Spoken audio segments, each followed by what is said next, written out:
Hey guys, this is the Jab Podcast. My name's Anthony Johnson. Shawnee. This is going to be an MMA podcast. We're just two buddies that like to shoot the shit about the fights. This is our first podcast, so it's going to be a rocky road. But we'll get through it, and we'll get better along the way. How do we get into it? You want to recap the last card? Let's get into it. All right. UFC 260 went down on March the 27th. We didn't have any fights last week. Man, that sucks. A Saturday without fights, dude? Yeah, God, last Saturday. Fucking miserable. All right, so we got some recapping to do here. You want to go from the top to the bottom, or? Did we give a shit about the undercard? All right, well, let's start off with the new heavyweight champion of the world, Francis Ngannou.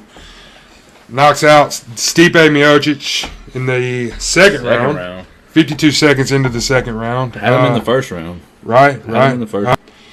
Stipe's the greatest heavyweight of all time, but he takes his first knockout loss since DC. Is there any denying that Stipe is the greatest heavyweight of all time? He's got the greatest resume. Can you argue that? The only person, maybe Fedor.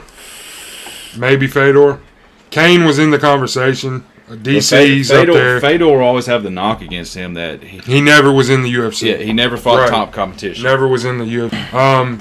DC was in the conversation, but he takes two losses to Stipe. So, Stipe's the GOAT.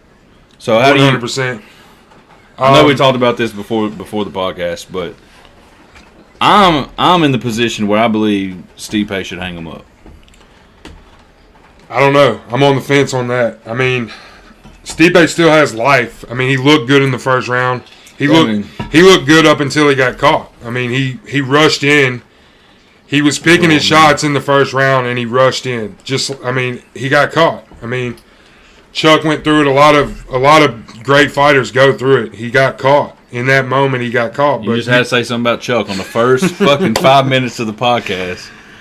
Ain't been doing this for 2 fucking minutes. But that's the first person you think of when you're seeing a great champion at the end of his career. That's a good point because Stipe is at that moment where he's either going to keep taking losses, bad losses like this, getting knocked out viciously, or that's why I'm getting that. Or is he going to turn it around?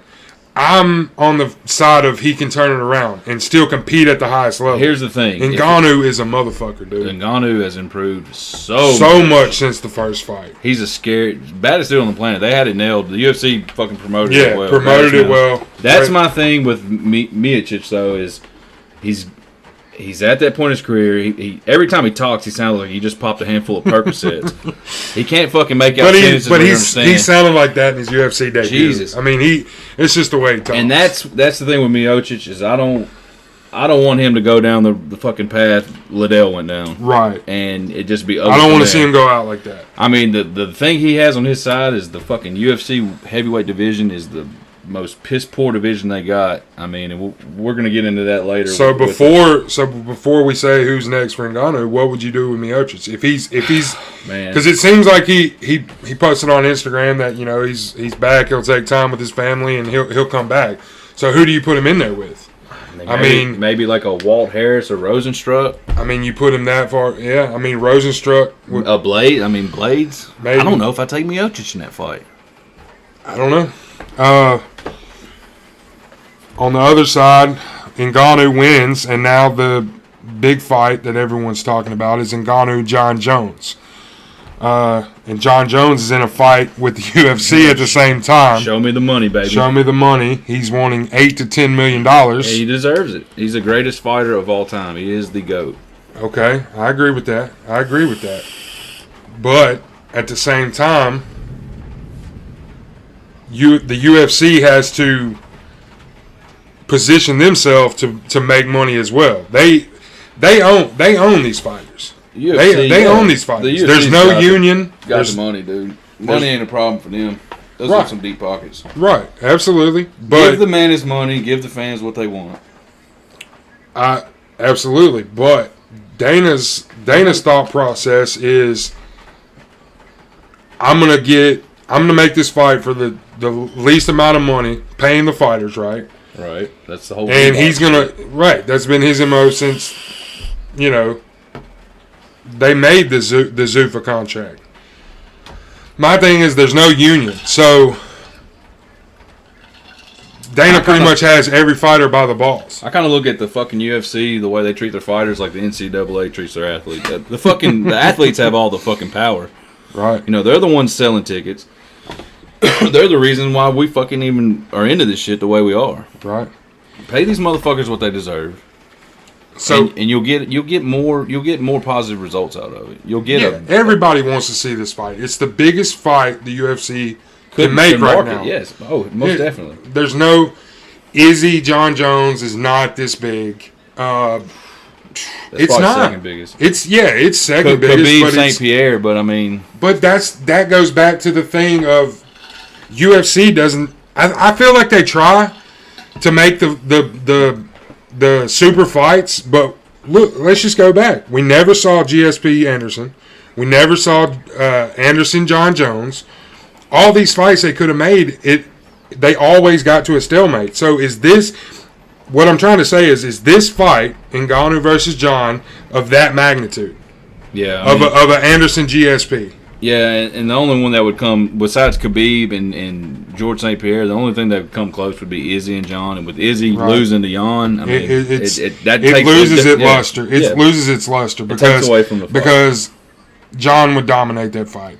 In my opinion, no, against Izzy, against Izzy. If Izzy goes up, so basically the only way that fight sells, in my opinion, is if John was to come down. That's not. Or if they met at 190 maybe or something like that. John's saying he's walking around at 250 right now. That's what I'm saying.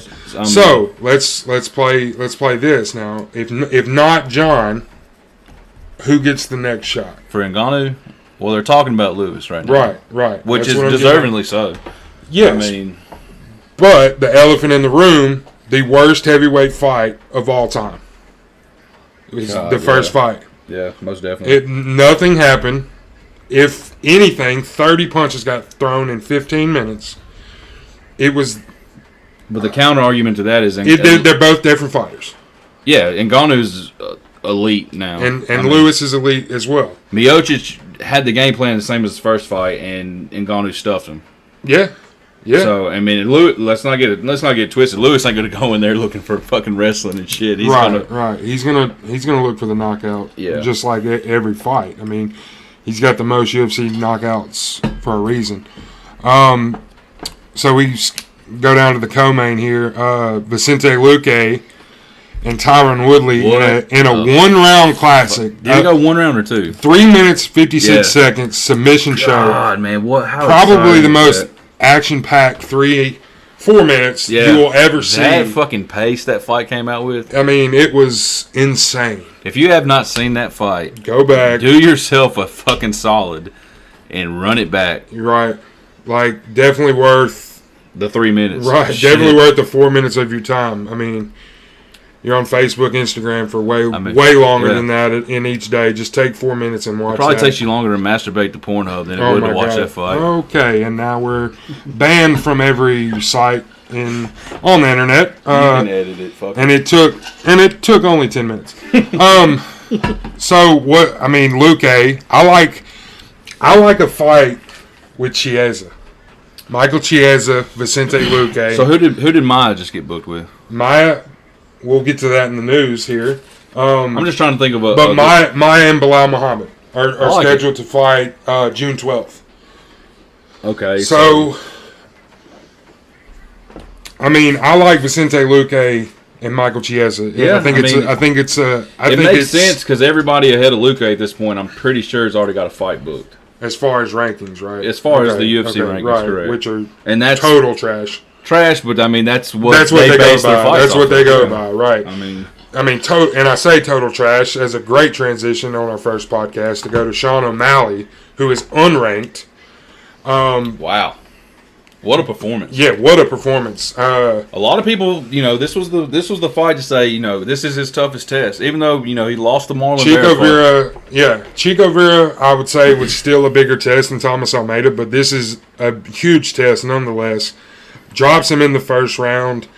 Man, and should have had the fight done. Fight should have been right. done. Every critic's going to say, he shouldn't have tried to walk off and stayed on him, but that's just who the guy is. Though. But I mean, I tend to agree with him. He gets 15 minutes to work 3 times a year if he's lucky. If that ankle holds up. Right. I'm a big Sean O'Malley fan. Love the guy. But so there's not much to ask what's next with him except for the Chico Vera fight. I think you have to run that back now. I don't think Vera has a fight lined up. Is he ranked? Is Marlon Vera ranked? Marlon Vera is ranked. I think he's like 15th or 14th, something like that. Yeah, he's 15th. Right but Tyler Phillips. I think you run that fight back. You have to run. I don't think you get any argument out of that from anybody. Right. I think Sean wants it. I think Vera even wants it to fight. Sean would take it because you heard when dude was calling out his name at the introduction. He said he's fucking 12-1 and he's holding up the big goose egg. No, that one ain't there. That's the fight ended in such a controversial way that obviously Vera was winning the fight. I wouldn't go as far to say dominating the fight, but he was winning. He was winning the fight. He was getting the better of the exchanges, and unfortunate injury to Sean O'Malley. Can I throw one out there just for shits and giggles? Dominic Cruz. Yeah, Dom was asked about it from Ariel Helwani. Really? Dom said he's in that spot in his career where he's got to prove himself. So even though he shouldn't have to prove himself, is O'Malley ready for that kind of test? I think he's in deeper waters. He doesn't say no to the fight. Obviously, no, he doesn't. Offered it, but is he ready for that? They're mirror images of each other. You see a lot of Sean O'Malley in Dom. I fucked that up. You see a lot of Dom in O'Malley, right? That he had to be a guy he looked up to. The way he moves, nobody has movement like Dom, but here we go. Sean O'Malley has just as great movement as Dom. And something a casual fan doesn't know about O'Malley, he likes to stand and bang and put on a show, but he's got underrated ground game. Great ground game. Underrated. He's got great jiu-jitsu. He's become in love with the Instagram viral moment that we tend to forget about his actual talent. Yes, his actual talent. He is a fighter. He is, and he loves to do what he does. He's the typical anywhere the fight goes, I feel comfortable. So. I just pray for that guy's health because if he stays healthy, he will be a star. The rocket is on him. The rocket is on him. The UFC has to see that. All right, moving on. Those are the 3 main topics that come out of 260. Anything else? You want to touch on Miranda Maverick? Looked great, all 3 rounds. Yeah, she did. I was worried about maybe Jillian getting her on the ground and doing something, but she was able to get up from every situation on the ground, and I'm looking forward to her next fight. Who is it? It's Macy Barber. Macy Barber, who just lost to Grasso, and that's going to be exciting. Right. Just looking down the card, Alonzo Menifield chokes out the step in. Water Fabricio Charant. Fabio Charant, the water Fabio buffalo. Fabricio. Really wish he would have won that fight. Bukakis versus Michael. Good luck. Oljei Shekes. Okay, he's got the end of his name like Joanna, so it's got to be like Oleg Oleksiejczuk. Okay, maybe. Olechek. Anyway, that wasn't a bad fight. Right. I had it ruled for the Michael guy, but yeah. Right. They got it right. The judges got it right there. It was a close fight, but I even said to you while we were watching the fight, I scored all 3 rounds for Michael, but I can see why I saw where one judge was going to see it for Bukakis. So, you skipped completely over Jamie Malarkey. Jamie Malarkey. Oh. That was a hell of a performance. Yes, one of the contenders for knockout of the year. Yeah. Definitely missed that. Yeah. Yeah, he had fucking dude on chicken legs. Yeah. Knockout in the first round, 46 seconds in. Jamie Malarkey making a statement. Definitely catch my error there, Shawnee. That's the fucking weight class right there, man. 155, dude. It's just so stacked. You can put anybody with anybody, and who knows what the fuck will happen. All right. We kind of ran through the fights to make. Let's get into the news here. We touched on the John Jones situation, but I mean it bears repeating. They had a meeting. Well, it's the thing with John Jones. You got to take everything with a grain of salt. You got John Jones haters. Well, and I'm a big hater, but I see his potential. I've always saw his potential. I always respect John Jones, but he's a fucking knucklehead outside of the ring. But that's a topic for a different podcast here. Yeah, maybe we'll get John Jones on here one day. And just one day, yeah, we may be as big. We may be that big one day. He's gonna fucking murder your ass. Oh, murder me? Okay. I hope he comes next door so I can spit in your face. Do you think John Jones wants that smoke with Ngannou? He's not scared of Ngannou, but Dana White's so full of shit when he says that he should go to 185. Dana's just trying to position himself. Dude, John Jones, he's not scared. He's definitely not scared. I have never picked against John Jones to lose a fight, but that is the first fight. If it was ever booked, that is the first fight I would consider picking against John Jones. And if anybody can figure out the way to avoid fucking Francis's goddamn Ford Escort punching power, it's that motherfucking John Jones. Yeah, he'll poke him in the eye at least once a round. The variable that we don't account for is how is John gonna look? It's a long time off. He's got to be putting on mass. So we'll see how that.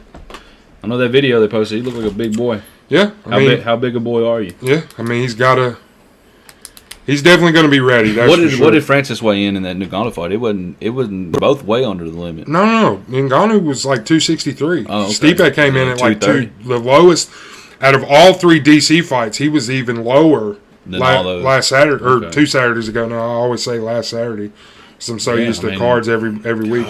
What do you do on weekends if there's not a UFC fight? Spend time with our families, I guess. Contemplate suicide. Let's get into this card coming up, man. It's UFC. No, man, we got news, man. We got news. Let's break some news, man. We'll get to the card last. All right, so Volkanovski, Ortega, tough 29 coaches. Thoughts? Love it. Love it, man. I really hate that we missed that fight. Yeah, I think they're making it up for us now. They're going to give us the whole tough season to build it up. I think it only does better things for the two guys. Have they? Now I'm out of touch on this. Have they announced what weight classes they're doing? That I don't know. I'm sure it's announced. That would be a good thing if we had a stat person to look up as we're talking about it. Like what weight classes. On it, boss. On it. Yeah, on it. We'll talk about this as you're looking that up. The UFC and Venom deal will start this Saturday. It'll be the first card. Did you have you seen the new shorts and stuff? I saw the pictures they put out with Ortega. It's not real different. Who's the chick? I didn't know the chick. Yeah. I knew it was Aljo. And here we are doing an MMA podcast. I know, man. I thought it was weird they had Ortega up in center and Aljo in the back. He's the fucking bantamweight champ. Oh, is he? Oh. Oh, is he? Okay. Oh, shit. On paper, he is. A lot of people just turn the podcast off. Oh, yeah. No, I like Aljo. He, put money on him in that fight. They don't look much different than the Reebok, if you ask me. I mean... What about the payouts? The payouts. Now, this is what it is. It's a bump up. Now, that's always good. That's the right direction. Yeah, it's a bump up from the Reebok deal. Not much, but I will say this before I go through the fights and the breakdown. They are, just like the Reebok deal, they are able to, like Dom is also sponsored by Monster. As long as it's a sponsor. Oh, is he? Yeah. Is he? Right. Yeah, that's another beef. Yeah. So with the owner of Monster. So as long as the UFC now listen to this, as long as the UFC approves it, they can be sponsored by, let's just say, a Bud Light. They need to be for Donald Cerrone. Before Reebok even became a thing, that's how fighters made their money. That's how. Dude, Brendan Schaub was saying he would make 6 figures on just sponsors. Yeah. And Dana White called him out on it and said, no, there's no way. And Brennan was like, here's my pay stub for the last fight. You know, so that was the way a lot of fighters made their money. You know, so I'm gonna go through this here. So your UFC debut to 3 fights in, you're getting paid $4,000 a fight. How many fights in? 3? 1 to 3. So your debut to 3. Now it doesn't say if this is show and win. So like if you win, obviously you're gonna get $8,000, right? That's how I took it as, because that's how through Venom. You're gonna get a win bonus through Venom. I would assume, right? Well, I mean, that's just through Venom? I don't know if Venom's gonna pay out. I don't know how that shit works. I don't know how it works either. But let's just 4 to 5 is going to be $4,500. 6 to 10 will be $6,000.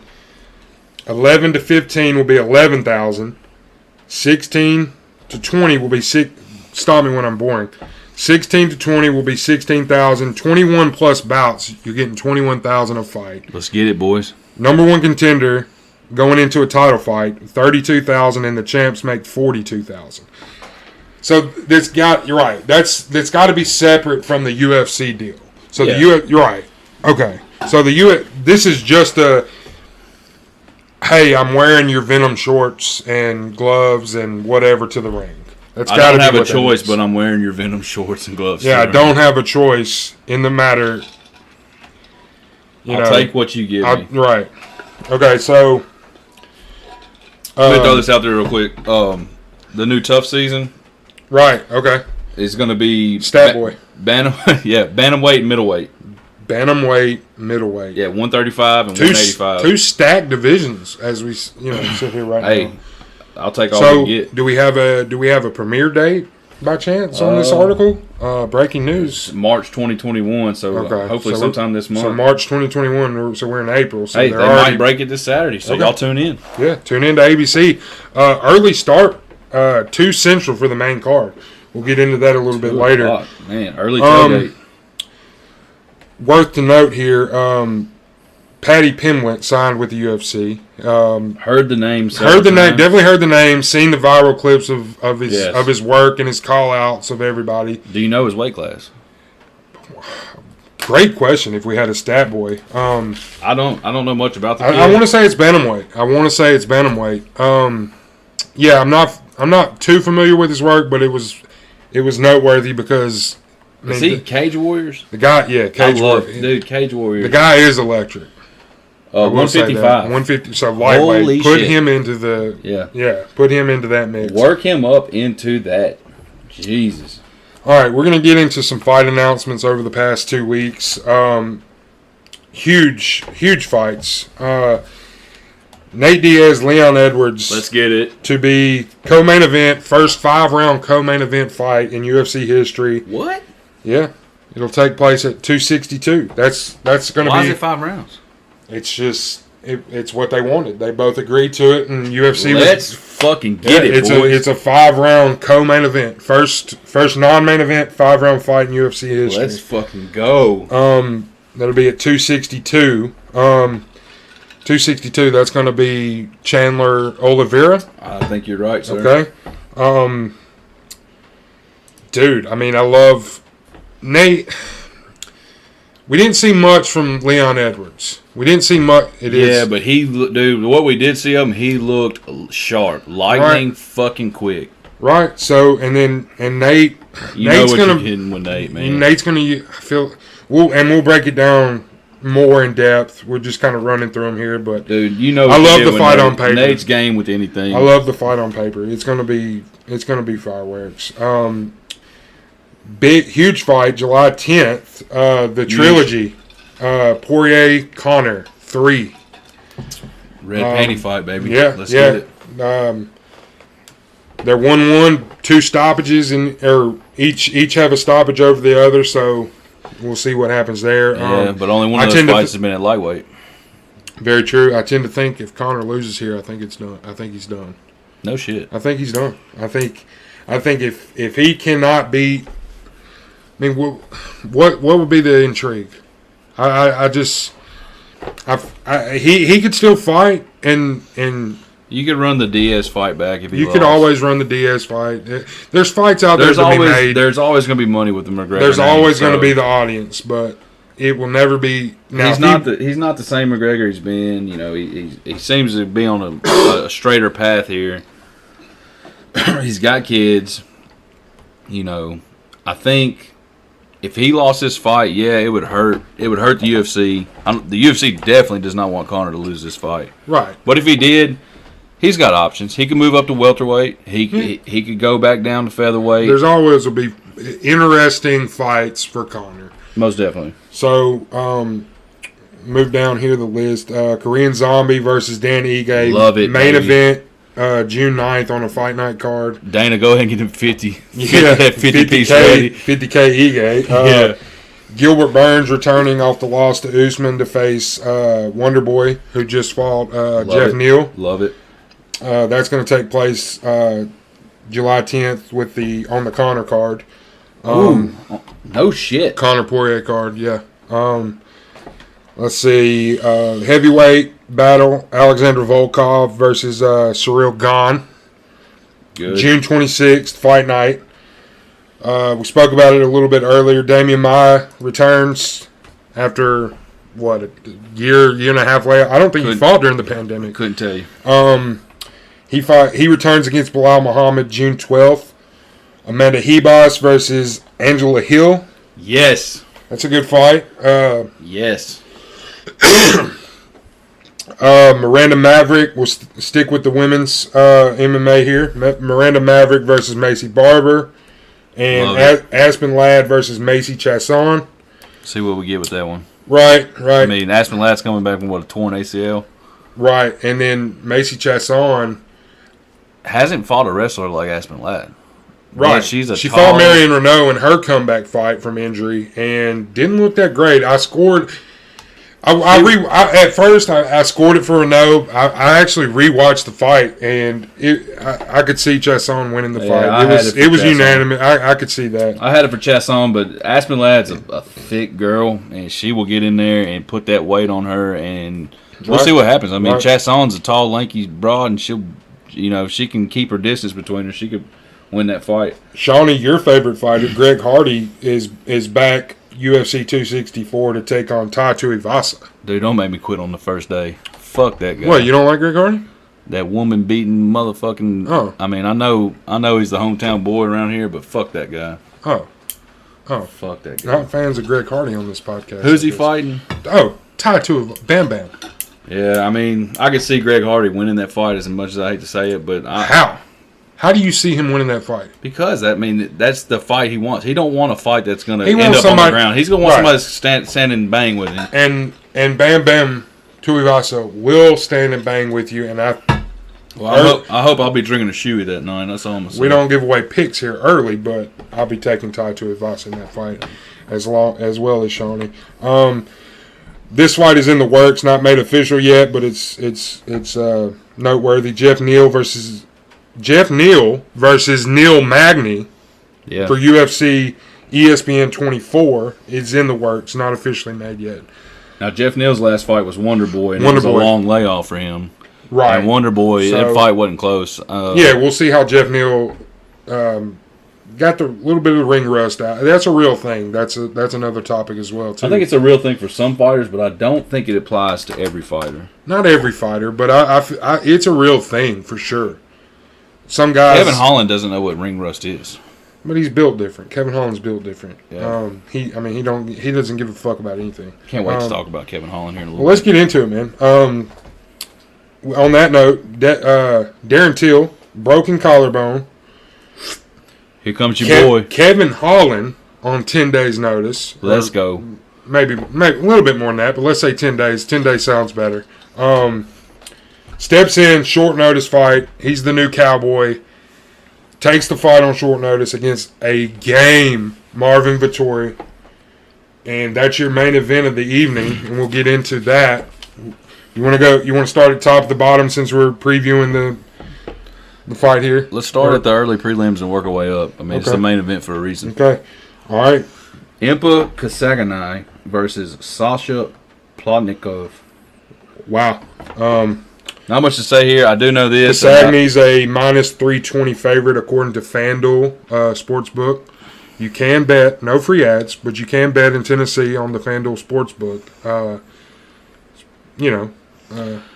They have props and parlays and stuff like that. It's a great place to bet if you're into that sort of thing. We don't endorse gambling on this podcast, but we do enjoy it. I do the podcast just so I can have betting money because I've lost all my shit. So, Casagny, I do know this about him. He's a former Contender Series guy, and speaking of that, there's 12 guys. A lot of guys on the 12 guys from the Contender Series on this card. You said that to me when you got here. Does that not jump off the page? How many fights are on this card? 14. So we're talking about 28 fighters, and 12 of them are 14. We lost the I'm blanking. The Kyle Dawkins and good luck Russian guy. Russian guy. 13-0. Kashevi. I'm going to thank you, Uncle Dana, for Contender Series because it's obviously a fucking gold mine. Oh yeah, I mean just the guys that come from that is it's a lot like Tough. I mean that was without the reality part of it. That was the farm system of the UFC for the last 5 years. So Sasha Polognikov last fought Louis Koch or something like that. He was the heaviest underdog on the card. Wound up taking a lot of damage in the first. Was rocked. Comeback. Wound up winning the fight in the third round. It's pretty much all I know about the guy. Casagny, on the other hand, got in the UFC through Contender Series, won his first fight, and then everybody knows the guy from the Joaquin Buckley spinning back kick. Right. He's the viral post of getting knocked the fuck out. Is that who is? Casagny. That's who Buckley knocked out with the spinning back kick. Really? Yes. He is. Wow. He is. I didn't put that. Yeah. I didn't put that together. And okay. I'm leaning Casagny here. I mean, he's 8-1, and his only loss is a freak fucking knock. Yeah, I mean Buckley could try to hit that on anybody. 10 times he hit it the one time. And god damn it, it'll be on highlight reels for the rest of the time. Oh yeah, he's got the Shoney Carter spinning back fist against Matt Serra. He's got the Barboza. He's got the Gabriel Gonzalez. He's in there. I mean, he's right there. I mean, he's got.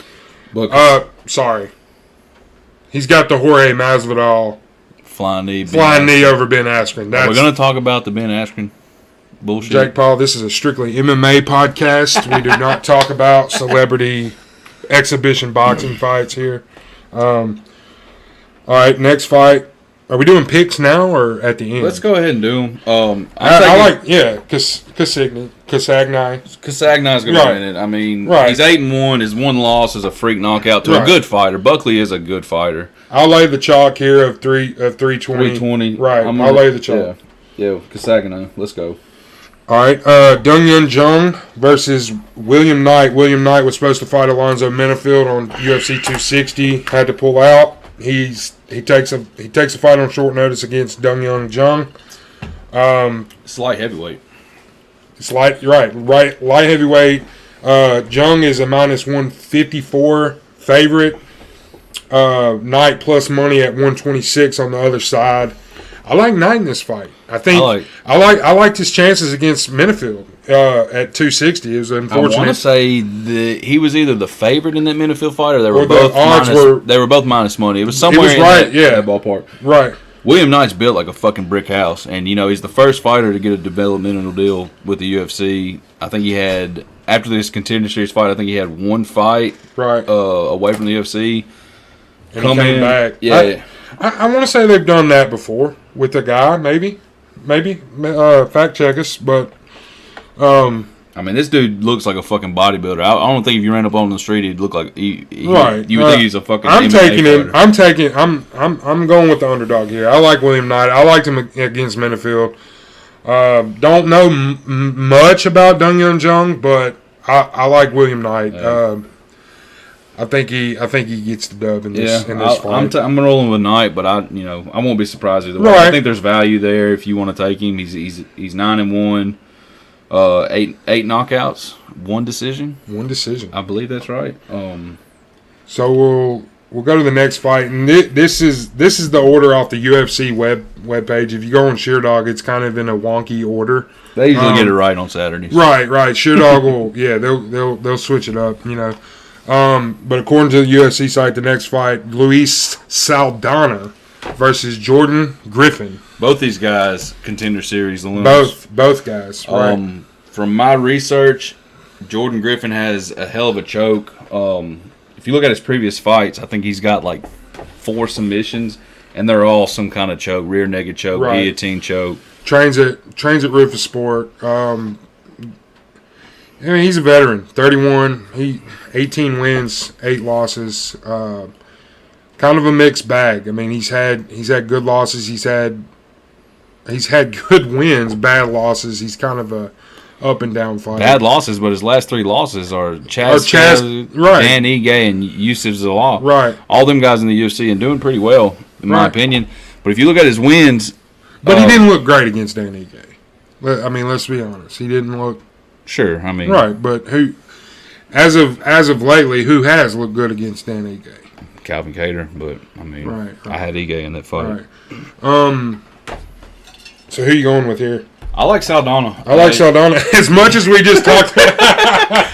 I like Saldana, man. I mean, you go back and look at his Contender Series fight. This is his UFC official debut here. But if you go back and watch that Vince Murdoch Contender Series fight, Vince Murdoch's Team Alpha Male.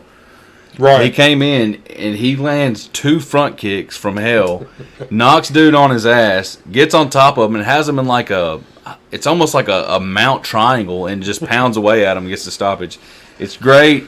I'm pretty sure he's going to have the height and reach advantage here in this fight. I'll have to go back and research that. It may be even. But, for a prelim fight, I like what I saw from Saldana. He's a slight favorite, 152. As long as he can stay off the ground and keep Griffin off his back and stay away from the chokes, I think he gets it. I like him too. As much as we talked about Griffin going into the pick, I like Saldana too. Next fight, Hunter Azure versus Jake Shore. Jack Shore. I'm sorry. That may be my handwriting. Shitty. Yeah. You gave me your sheet here.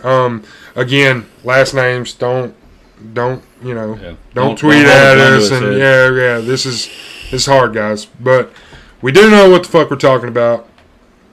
To an extent. I mean, we're not experts, but names. We went to Horn Lake High School, and so Mississippi. If you don't know that, look it up. Typical Mississippi. Sir, let me throw this out there. I'm going to do it on every fight just because I want to. Throw this out there. Contender Series. Yeah, Contender Series. I mean, you read my mind, man. Yeah, I mean, it's like I wrote it on my sheet for you. Right. You didn't, by the way. I did. Great for radio. Oh, no, I didn't. No, you didn't. I wrote it on my sheet, but not my sheet I gave to you. Great for radio. They can all see it at home. Jack Shore, the -160 favorite, and Azure is a +130. So close fight. I like Azure. Azure's 9-1. Jack Shore, Welsh, by the way. He's the Welsh guy. 13-0. You like Azure. Why do you like Azure? I liked him in his last fight. Now I can't think of who he fought last.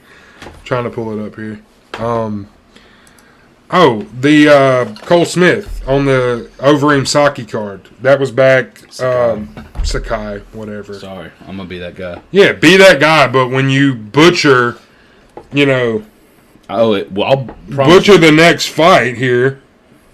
I'm gonna let you read it. Anyways, you say it better. You say it better. Gray Maynard. Shout out Gray Maynard. The bully. I'm rolling with Jack Shore. He's gonna smother the hell out of this guy. He's 13-0. Smother the hell out of this guy. He did it in his last fight. Aaron Phillips, rear naked choke. Fight before that, not even gonna try to do his name. Hernandez, rear naked choke. I don't see anything going different for the guy here. He's gonna smother this guy, lay on him, get the choke. Yeah, I don't have a huge opinion on Azure. I liked him in his last fight, and Jack Shore. So at least we differ on one. Yeah, at least we differ on one. I mean, at least I have a fight I can talk shit to. I don't have a huge opinion on it though. We can't really get into it. Not sure we'll be disagreeing on this next fight though. Jorgen De Castro, huge heavyweight, going up against Yarish Denho.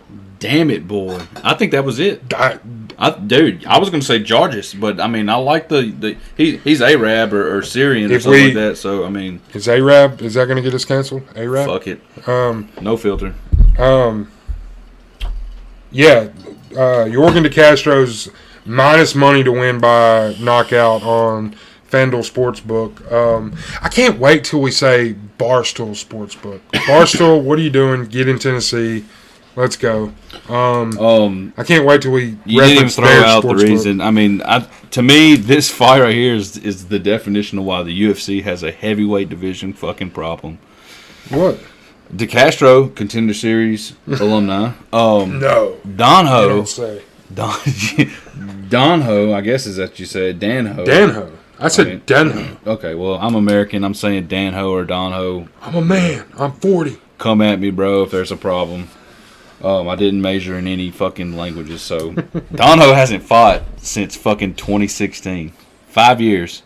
Okay. Hasn't had a professional fight since 2016, but this dude looks like a fucking tank. He looks like the fucking Syrian Hulk. But all pictures were from 2016. More than likely. Sure. Not Jack Shore, but I'm sure. Yeah. Who knows? I'm rolling with De Castro. I'm riding with the money on it. I'm not going to bet it. Not even going to think about betting it. I'm laying knockout first round. It's plus 230 on FanDuel Sportsbook. I'm not. I've not been impressed by De Castro. I'm not touching it. I'm taking De Castro. I'm not impressed by him. Any of his performance. He lost to Carlos Felipe. Yes, but he knocked. Hang on here. Let me get back to it. He knocked out. Who was it? He knocked out going away, backing up against the cage. He knocked him out. Great. This is great. This is great for radio. We need a stat guy. I mean, he's lost to Greg Hardy. So you still confident in the knockout in the first round? Justin Taffa is who I'm thinking of. He lost to Greg Hardy. How did he lose to Greg Hardy? Decision, and he lost a decision to Felipe last October. He's not impressive. I like Yorgan De Castro, man. I mean, he's 6-2. Yes, his last two. So you're taking Dano? No, hell no. Okay. Castro, but all I'm saying is I'm not putting any of my money on this fight. All right. I mean, it's heavyweights. It's going to be fun to watch. I mean, who doesn't love to watch a heavyweight slugfest? But I mean, all right. Let's move on. Next fight: John McDessie plus 160, going up against Ignacio Bahamondes. Nice Contender Series alum, baby. And he fought on the same card as Luis Saldana. Same fucking thing. Front kick to the face, put dude's lights out. Minus 200 favorite. Now let me say this. I like the chalk here. I'll say that. Yeah, I'm going with Bahamondes. Ignacio Bahamondes. Right. I'm not 100% sure it's Bahamondes, but I like the way it sounds, so I'm gonna keep saying it. Yeah, man. I mean, this is a tough test. It's definitely a talent jump from Contender Series UFC. McDessie has all kinds of experience. He's fought Cerrone. Cerrone broke this dude's fucking jaw on the octagon and had him contemplating retirement. Right. But there's going to be in this fight a big reach advantage. I think I got this fight mixed up earlier with the Saldana fight. Say 5-inch height advantage and let's say a 7-inch reach advantage with the arms.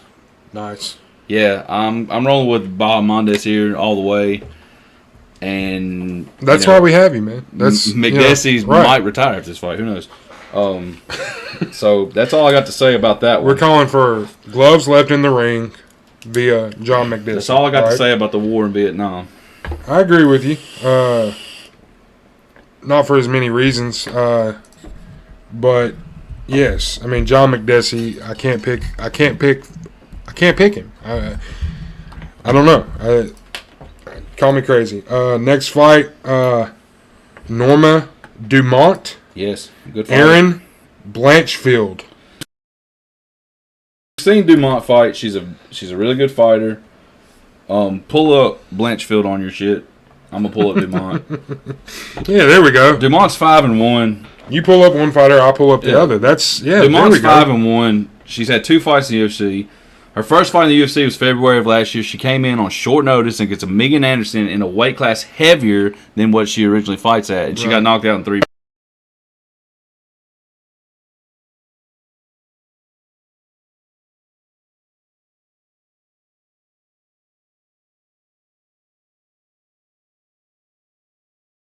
Over from Invicta. She's a top prospect coming up. I like Dumont in this fight. Just for experience, I guess. I won't be surprised a single bit if Blanchfield wins this fight. Crazy fight. I'd actually remember this fight. I used to watch Invicta back when the girls from Tough, before they came over, the strawweight division. And she had a fight with Tracy Cortez. It was a split decision. I actually do remember that fight. It was a crazy fight. It's her only loss, right? That's our only loss, right. That's our only loss. Split decision. So, yeah, here in the women's division, who's going to move up the ladder, so you say, flyweight, right? This is flyweight, right? I believe so. Right. So we'll see. I'm taking Dumont, like you said, just from the experience. She's been in there with some top names. So the next fight we go to Scott Holtzman, and we're not saying the odds on every fight. The Dumont was minus 265. Blanchfield coming back at plus 210. And I think there's some value on Blanchfield. Yeah, there's definitely. If you know more about her than I do, there's definitely. Let me know. If there's value in that fight, I'll fucking put money on that. There's definitely money on that side, right? We go to Scott Holtzman, the underdog here. Matzus Gamrot. Gamrot. Yeah, I want to say he lost his last fight, and it might have been his UFC debut. I want to say he was the favorite in the fight. Scott Holtzman, I'm pretty sure we all know what his last fight was. I can't believe he's still fighting. Spinning back fist from Dariush. Oh, yes. Yes. Of course. Put him in a coffin. You're right. Gamrot, minus favorite. Scott Holtzman coming back at plus 186. Gamrot's a gamer. No pun intended. Yeah, it's one loss in his last fight, his UFC debut. Yeah, he's a gamer. No pun intended. You didn't catch. No, I didn't. You didn't catch the last one, Erin Blanchfield. She's cold blooded. Yeah. Man, well, hopefully she can live up to it. Yeah, absolutely. So he takes Gamrot takes his first loss in his last fight. UFC debut, that is a thing as well as ring rust. UFC debut. Some guys get caught in the lights. Right, absolutely. So I want to see a better Gamrot here. Scott Holtzman, he is a gamer too. I mean, they could be both named gamer. Holtzman, he got hit with a nasty shot. I'm not going to put that against him. I like Gamrot here. I'll lay the 235. I may throw it in a parlay or something like that. I don't want to lay it straight, but I'll tell you right now, I don't know enough about this fight to throw money on it. So Gamrot, like I said, he's got 18 professional fights under his belt, 17 wins. Lost his first fight in the UFC in a very unimpressive performance. Holtzman's 37 years old. Both these guys are pretty identical in their reach and height statistics. I think they're stand and bang, and I think Holtzman gets caught. If not, I think Gamrot comes out with a decision win. I like that. I'm not going to go against you there. Next fight. Good fight. Joe Selecki, Contender Series. Contender Series. Thanks, Uncle Dana. Yep. Facing the veteran, man, the legend. UFC Hall of Famer. Will you put that label on him? Man, I don't know. Jim Miller. I mean, who's got more UFC fights than this guy? Cerrone? It's got to be Cerrone. There's not many. This dude has been in the UFC. How many UFC submissions does he have? That's a good question. He's got 18 professional submissions. Right. I think it's going to be easier to subtract his non-UFC submissions from his submission total. Okay, yeah, do that. I know Lozon's up there. Nate's up there. Nate Diaz is up there. Joe Lozon, man. Yeah, Lozon, dude. Was a finisher. Kenny Florian's up there. But while you're looking that up, Joe Selecki, I'll talk about him a little bit. Fought local fighter here, James Wallace, on the Contender Series in 2019. That's right. Choked him out in the first round. It was what it was. I'm not going to talk bad about James. I like James. James is a gamer, dude. James is a gamer. I'm not going to talk bad about him. Joe's just on another level. I really like Joe's wrestling. His ground game is superb, and he did that to James. I mean, James is a great jiu-jitsu guy in his own right, and I mean, it just proves. I mean, he's fought Matt Wyman after he fought James. He's won that. He submitted Austin Hubbard in the first round. Yeah. But this is a test for him. I mean, this is definitely a test.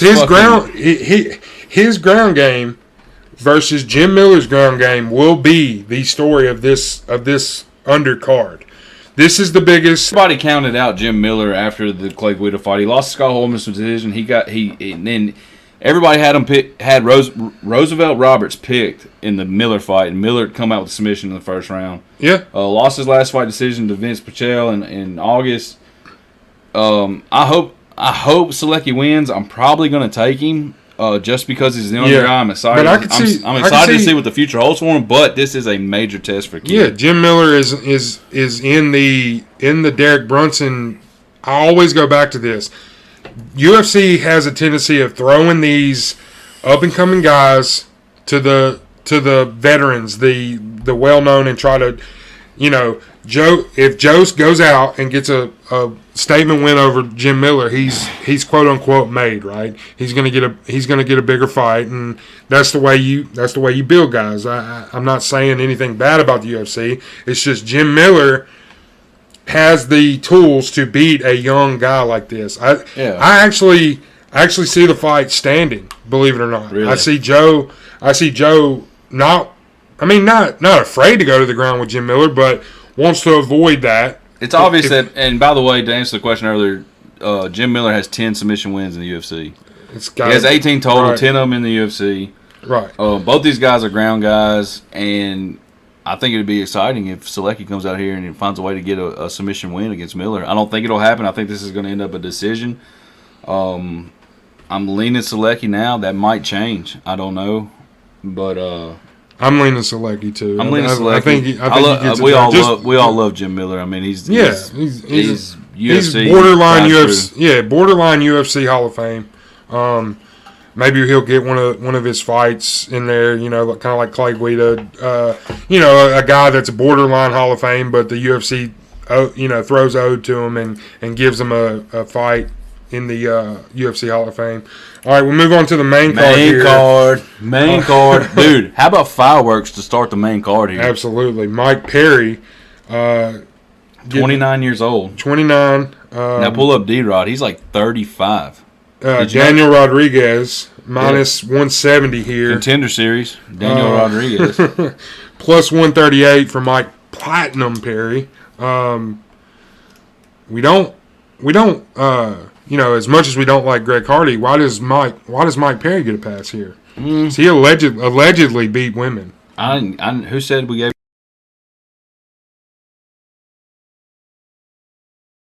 good about him?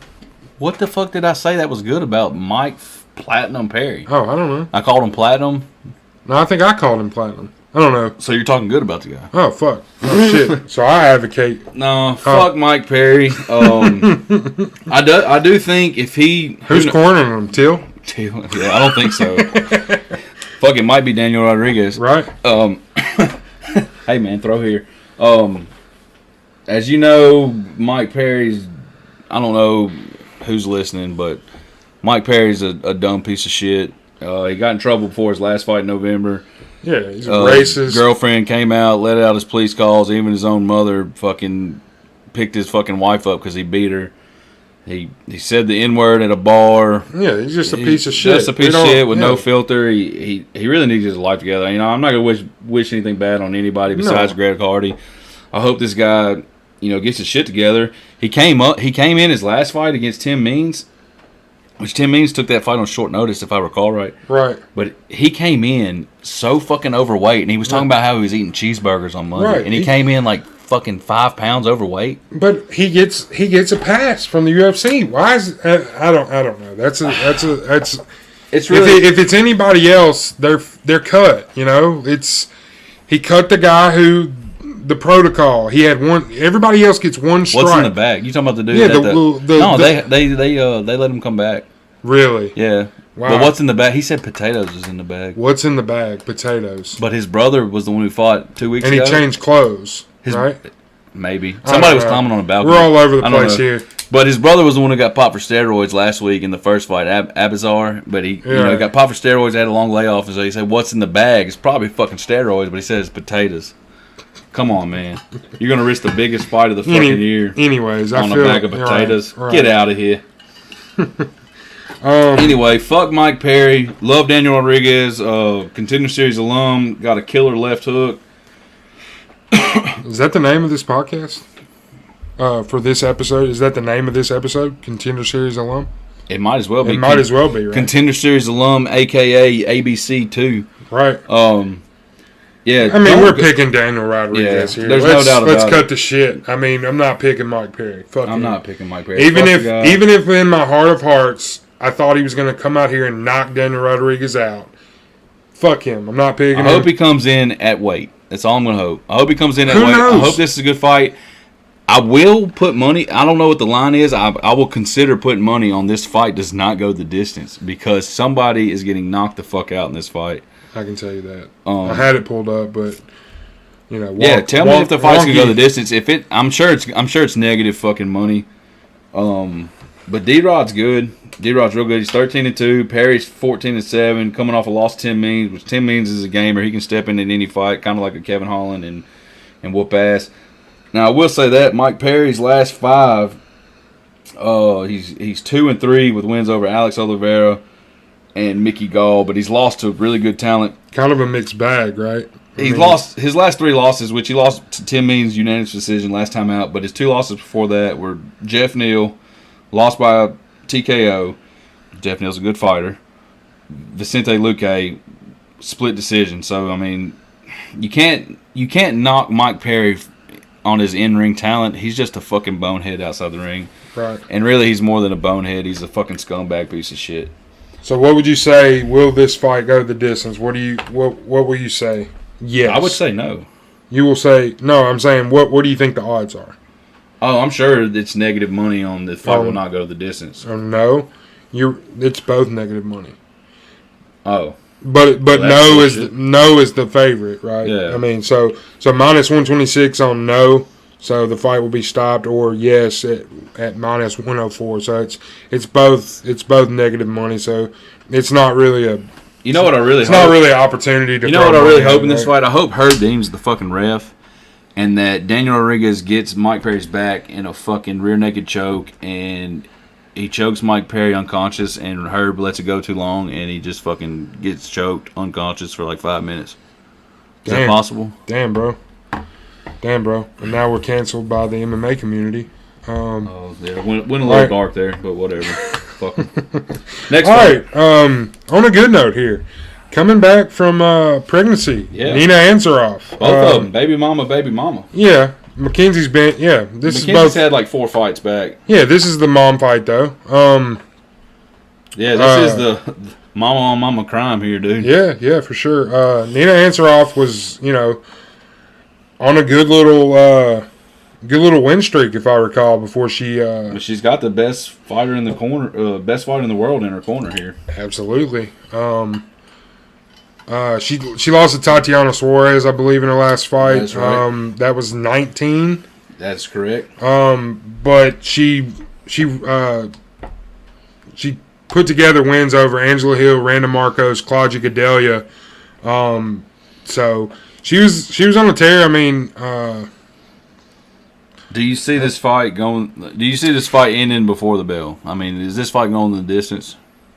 I think it does. I think so too. I lean Mackenzie Dern. I lean Mackenzie Dern. I love seeing her use her grappling skills. When we got to this fight on the card, I wanted to ask you, Anthony, who wins this fight and why Mackenzie Dern?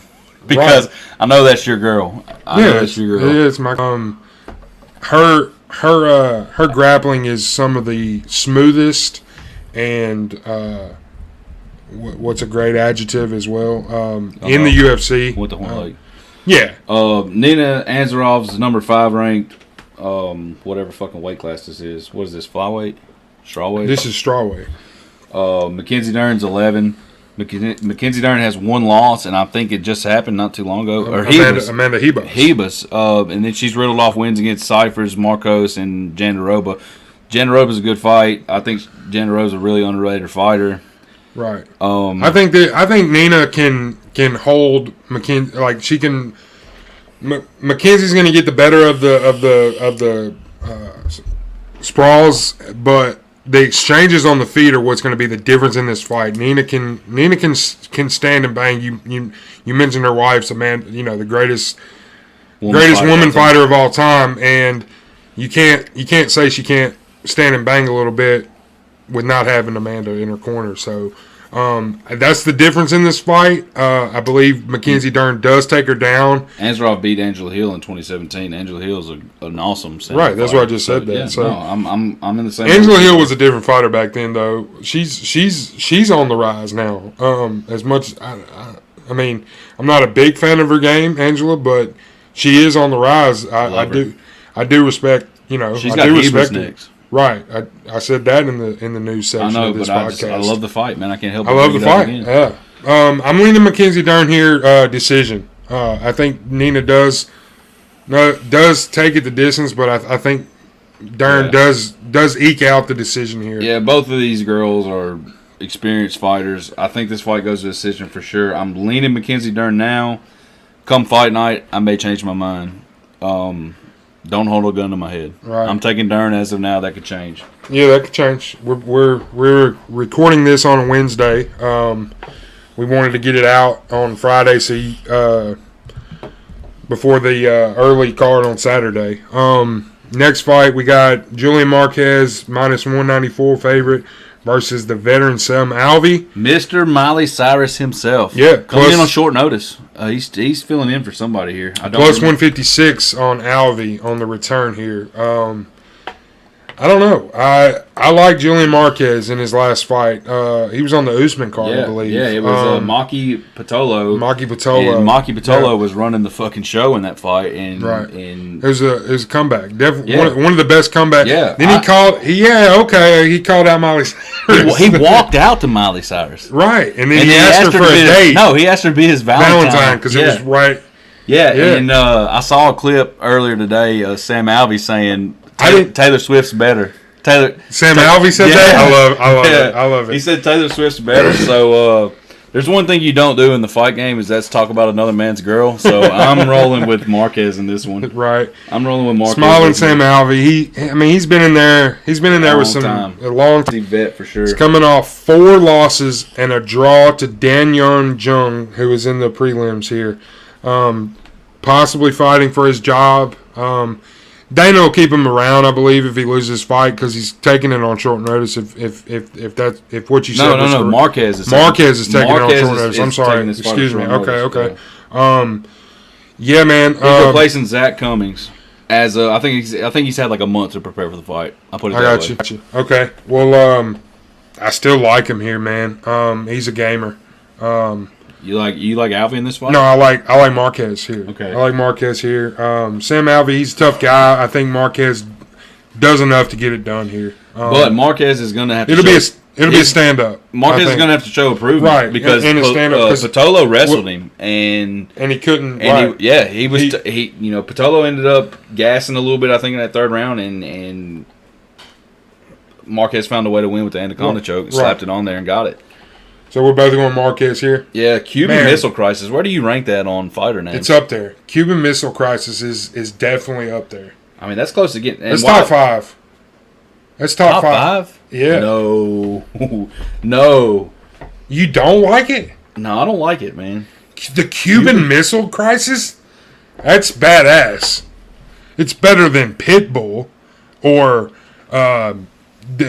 Dude, I could probably Warrior. I can probably pick 5 nicknames on this fight card that I like better than fucking Cuban Missile Crisis. Trailblazer, great. I love it. For the fighter, it's a great. He's a trailblazer. For sure. All right, so let's go. Let's go to the co-main event. So we both got Marquez in that fight. Yes. But again, Sam Alvey will prove us wrong. Yeah, at about 3:30 on Saturday afternoon, we'll be scratching our heads because Sam Alvey won. I'm excited for this next fight. Absolutely. Yeah. Two high prospects here. High prospects. Arnold Allen, 16-1 Yusuf versus I'm gonna say Sodi Yusuf. Sodi Yusuf. Yusuf is super Yusuf. Is that better than Cuban Missile Crisis? Super. No, it's generic. Cuban Missile Crisis is fucking original. Bro, the Cuban Missile Crisis, I'm pretty sure, was a real fucking thing in American history. Yeah, but it's not like he's saying fucking the Holocaust. God. The Cuban Missile Crisis is... But he's fucking American, and his nickname is Cross. Got missile. Do I have to explain everything to you? His missiles are his hands, dude. Whatever you say, and he's throwing fucking missiles, dude. Yes, sir. All right, whatever. Arnold Allen here, 16-1. Underdog in this fight, plus 126, going up against Sodiq Yusuf, coming back as the favorite at minus 154. Shawnee, who do you like in this fight and why? Man, I don't know. This is a tough This fight. is the tough one. I wanted to throw it to you first. I think this has the potential to be fight of the night, but at the same time, I think this fight has potential. These guys waiting too long, filling each other out. This fight's going to come down to whoever finds their rhythm first. Everything's identical, man. I mean, height, leg reach. Everything else is virtually identical. Shout out, Mike Goldberg. I think if these guys stand and bang, Yusuf has the advantage. If Arnold's able to get his hands on him and get the fight down to the mat or in a grappling exchange, they don't even go to the mat. They can give his cage or whatever in a clinch. You sounded like Stipe a little there. Yeah, well, that's what Bullet Bourbon will do. Is no free ads. No free ads. Yeah, I mean, I think Arnold Allen's got the grappling advantage. I think Yusuf's got the advantage with the hands in the stand-up game. I'm leaning Yusuf now. By the way, Contender Series alum Yusuf is. I'm leaning towards him. I'll probably take him, but I had to pick a method. I'm going to take decision Yusuf. All right. I mean, the guy, he's coming off a loss in January 2020, so it's been over a year since he's fought. Andre Fili, he's a good fighter. Would you say Andre Fili's a decent fighter? Decent fighter. Decent fighter. I mean, middle of the road guy. There's spotlights on these guys, and this is a fight where you've got to shine if you want the shot. So both these guys know that. Go get it, boys. Go get it. Show me who wants it more. That's what this fight's going to come down to. Okay. Who wants it more? Okay. Who you got, big boy? This is going to sound like an ad for Arnold Allen. But I love Arnold Allen. He's a hell of a fighter. He's the next big thing, dude. This guy, his wrestling, his stand-up, his Muay Thai, everything is next level, in my opinion. I don't know how he's plus money here. Yusuf, as great as he is, or as great an up-and-comer as he is, I just don't see the value in taking Yusuf right here. The pick is Arnold Allen. Last fight against Nick Lentz, Gilbert Melendez, granted an older Gilbert Melendez, Amir Khani, split decision. It's still Gilbert Melendez. It's still Gilbert Melendez. He looked great in all these fights. And yes, the knock on Arnold Allen is he doesn't stop people. His last stoppage was Miles Burnell back in 2018 submission. But he doesn't stop guys, but he outworks everyone. And that's back to my point. I think if Arnold Allen can get in on him and grind out the decision, he'll get the win here. Yes. But he outworks everyone. Yusuf's got the advantage in the hands, and don't be surprised if it's night for Allen. Okay, so I like that. I mean, I like it, dude. We're back and forth on that one, or we're opposite on that one. Into the co-main event. That was the co-main event. Sorry. I mean, back into the main event. Sorry, excuse me. Can't wait. Can't wait, man. Kevin Holland, 10 days notice, right? 2 weeks notice. It's a little bit more. 10 days sounds better. Matter. He's taking this. I mean, it wouldn't matter if this fight was fucking heavyweight against fucking Derek Lewis. Call the guy. He'll take it. Right. Marvin Vettori, the huge favorite here, of course, on the short notice fight. Do you agree with that? Because I don't. Yeah. I like Holland in this fight more than I liked him in the Brunson fight. I do too.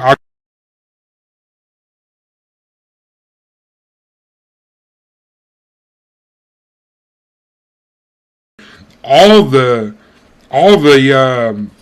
what am I trying? All the good money is coming in on Holland. I mean, the value is in Holland plus 260. Here's the thing. I think this is where it gets tricky because you know, a lot of times a casual fan or even myself sometimes we get caught up in the fighter's last performance, right? Right. Both these guys he looked bad. Holland looked bad against Brunson. I mean, he was put in positions where he had no idea how to get out of, and he was asking fucking Khabib for advice, pointers, and he's in the middle of a fucking fight.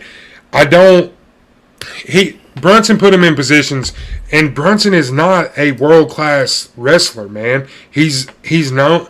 Brunson's more of a kickboxer, stand and bang, outwork you again. Brunson took him down at will and held him there. Holland, at times Holland acted like he didn't want to get up. He was fine with that's my thing is Holland had Brunson hurt in the second round, and I thought if he played it right, he played it right. He played into Brunson's hand. Even in the fifth round, he had the same thing. He could have won the fight in the fifth round. And he was content with being on the ground. He was content with it, and that's the knock against Holland. I think you judge a fight off his last fight, and a lot of people, when you look at Vettori, he killed Hermansson, but he stood with Hermansson. Right. I don't think anybody assumed or thought that he was going to stand with Hermansson the way he did and fucking murked his ass. Now, with that being said, if Vettori comes in here with that same game plan and tries to stand with Holland, I think it's going to be a bad day for Vettori. But I think he's a smarter fighter than that. So what are you saying Vittori's path to victory is? Submission. I mean, if he gets Holland on the ground, Brunson already proved if you get him on the ground, you can keep him there. If you're any kind of gamer on the ground, if you get Holland on the ground, you can keep him there. Vittori's a submission guy. He'll find a way to finish the fight. Brunson put out the blueprint, right? So Vittori's going to try to get him to the ground. I agree with that. Vittori is going to stand with him though and show him he's going to stand with him a bit and show him, hey, I'm just as good, if not better, than you on the feet. Yeah. But then I'm gonna pop you in the face, jab. Free ads here. The Jab Podcast. He's gonna jab him. He's gonna jab him in the mouth and take him down. And I don't know, man. Everybody has a game plan until you get punched in the mouth. You know? Absolutely, that's the Holland could fucking hurt Vettori. A lot of people looking to Holland. His win over Jacare, knockout from the back. It's crazy. That shit don't happen every day though. If Vettori gets this fight to the ground, which I think is going to happen, he'll find a way to get the sub. I'm going to say first, second round. Wow. I love Kevin Holland. He's an awesome guy. Yeah. I love his attitude. He's saying he's not going to talk in this fight. Is that weird? That's weird. He's going to talk. He's going to talk. Yeah. I like Vettori, though. Yeah, I do, too. The fanboy in me wants Holland to win. I just like to see what would be next for him if he somehow comes away with a knockout here. I just don't see it happening, man. Vettori, I think the storyline is Vittori's last loss is Adesanya. Split decision. And, I don't think you could argue running that fight back. After this? You could. Maybe. Who's next? Whitaker beat Cannonier, and Whitaker's got Whitaker's got Gastelum. On short notice. On short notice, and if Whitaker doesn't look great in that fight, and that's what I'm saying, if Vettori comes out here and they'll leapfrog. If Vettori comes out here and Vettori will leapfrog. I love Whitaker. That's your boy. That's one of my top fighters to watch. I love him, but Vettori will leapfrog him especially if it's vicious or. Right. Something crazy. I think if Vettori gets Holland's back, or if Vettori gets Holland in any position that Brunson had him in, Vettori is way more finishes. Right. Vettori will finish this fight. Just to run it back real quick, you got your picks. Right. We'll just run through the main card. Kasaganai. Okay. We both got Kasaganai. We both got William Knight. We both got Saldana. Anthony's got Azure. I'm taking Jack Shore. I believe we both got Jorgen De Castro. We both got Baja Mendez. Both got Demont. Both got Gamrot. We both got Selecki. Wow, this. Who did you have in the Daniel Rodriguez? Yeah, we're both going D-Rod. Both. McKenzie. I'm leaning towards Dern. That might change, but as of now, we both got Dern. We both got Marquez. We differ on the Yusuf Arnold Allen fight. AJ's going with Allen. I'm going with Yusuf, and we both got Vettori. Please do not take our advice to go bet. Yes, please. Because you will lose your money. We just agreed on pretty much every fight. Yeah, 12 of the third. We agreed on 13. How many? Shit, 11 of the 14 fights. We differ on 3. So we differ on 3 or 2. I only counted 2, bro. We differed on the fucking Azur Shore fight, and we differed on Arnold Allen and Yusuf, and that's it. That's it. Okay. Yeah. Okay. Shit. Yeah. So I mean, we'll probably finish 500. Yeah. Card. We'll definitely. Yeah. So don't be shocked a bit. Like I said, there's plenty of fights on here. A lot of these fights are even, man. It's hard to break down. It's hard to break down. But hey, this was the first episode, man. Any final thoughts? I don't know, man. People will say we suck, but we're just trying to have fun, guys. Bring some entertainment, to your guys' day. Maybe going to work or coming back home from work. I had fun. I want to keep doing it. Yeah, fuck it. Book it next week, baby. Yeah, let's go. Yeah. And I mean, that's it, guys. Hope you guys enjoyed it. We'll have a YouTube channel. Yeah, YouTube channel. And, hopefully a Twitter or Instagram, something like that. Where y'all can reach out to us and get to us. Right, but this is just kind of a first. Yeah. This is definitely trial by error. Trial by error here. We're just seeing how everything goes. If people like it, if not, we're gonna do it anyway. We're gonna do it anyways. But thank you guys for listening. If you're listening, and we'll see you guys next week.